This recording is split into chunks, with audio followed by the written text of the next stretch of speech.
Assalamualaikum warahmatullahi wabarakatuh. Izin masuk, izin memperkenalkan diri. Nama saya Asisi Nur Ajija dengan NIM akhir 160 dari kelas A.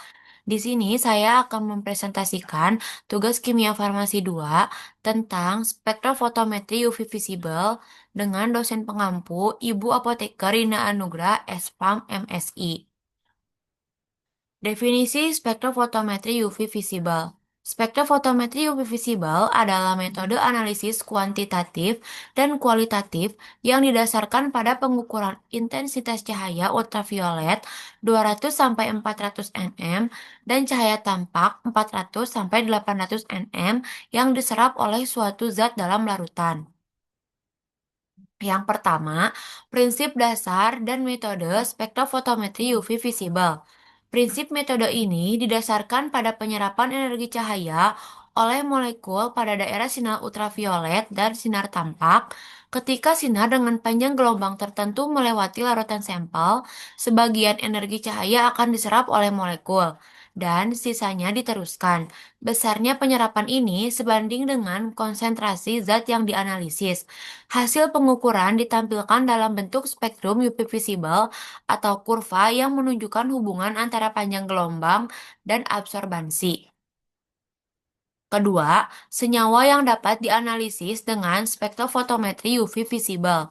Senyawa yang dapat dianalisis adalah senyawa yang memiliki gugus kromofor dan ausokrom yang mampu menyerap cahaya UV atau tampak. Contohnya yaitu senyawa dengan ikatan rangkap terkonjugasi, cincin aromatik, dan gugus karbonil seperti vitamin, flavonoid, paracetamol, dan kafein. Orbital sigma, pi, dan n. Orbital sigma adalah orbital molekul yang terbentuk secara simetris terhadap rotasi di sekitar ikatan. Elektron-elektron yang menepati orbital ini disebut elektron sigma. Ikatan jenuh pada molekul yang tidak mempunyai atom dengan pasangan elektron bebas dibentuk oleh orbital sigma. Contohnya pada ikatan C dan CH. Orbital pi adalah orbital molekul yang terbentuk secara tidak simetris terhadap rotasi di sekitar ikatan.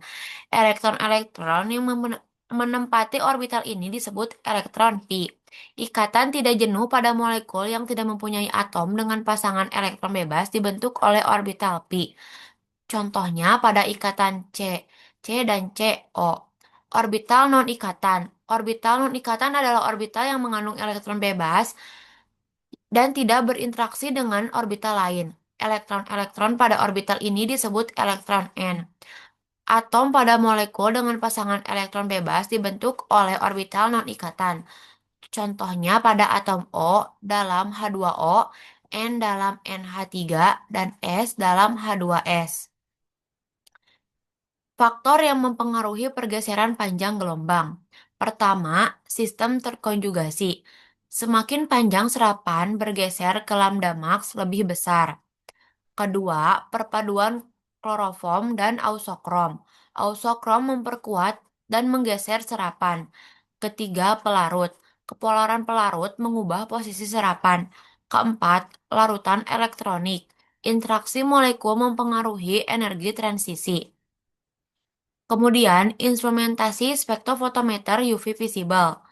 Pertama, sumber cahaya menghasilkan sinar UV atau lampu deuterium dan sinar tampak atau lampu tungsten.